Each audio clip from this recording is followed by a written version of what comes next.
Well, welcome back. There he is. A few days later, I find this is starting to get a little repetitive. It's been another distracted week.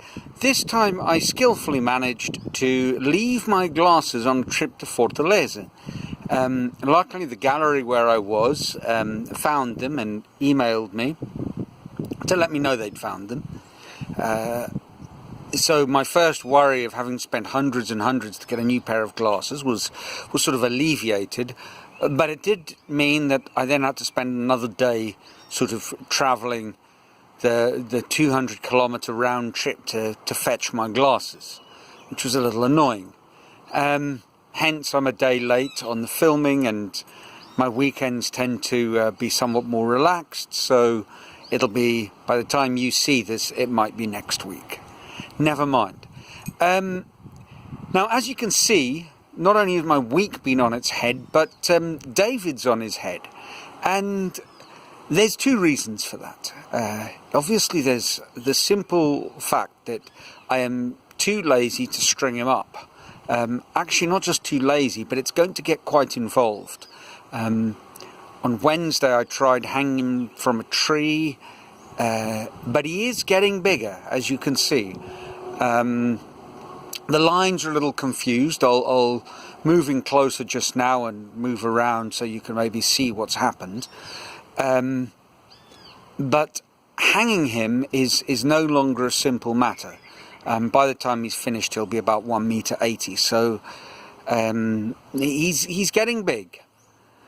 There's another reason that arty folk sometimes like to pop things on their head, and it's not the sort of, modern art, you can't tell which way the painting should go, so what does it mean anyway? No. One of the reasons to turn the piece upside down is that it allows you to kind of see the forms for themselves rather than as symbols. So if you draw a face and turn it upside down, when you look at the face, what your brain is doing is interpreting a face. When you turn it upside down, what your brain is doing is looking at the lines themselves, because there is no face to interpret in its sort of stored memory. And so it is with this piece. This is a chance for me to kind of see the lines more clearly. And let me point out what's going on. Since last week, moving in more closely, I've sort of positioned over, there we go, try not to knock him over. I've positioned a couple of circles where his nipples would be. If I swing round, I have this over here is lateral muscle. These are sort of obliques and rib cages. I've sort of tied off the arms, not totally successfully. Looking at them from the side, let's see if it looks better from this side. Looking at it from the side, no, maybe the other side is better. Looking at it from the side, this arm really should, and I'm not sure, it should be going a little straighter, but I'm not sure if this is because of the different amount of the next two muscles. Because essentially what I have is the whole of the deltoid, the shoulder muscle, and then I have part of the top of the bicep and part of the top of the triceps. So it's quite a tricky thing to see, a tricky form. I'm not too worried about it, to be honest. It is what it is. I have the start of his abdominal muscles, and I'm trying to get over here the sort of undulation of the muscle forms. I've managed to position his belly button, and looking here,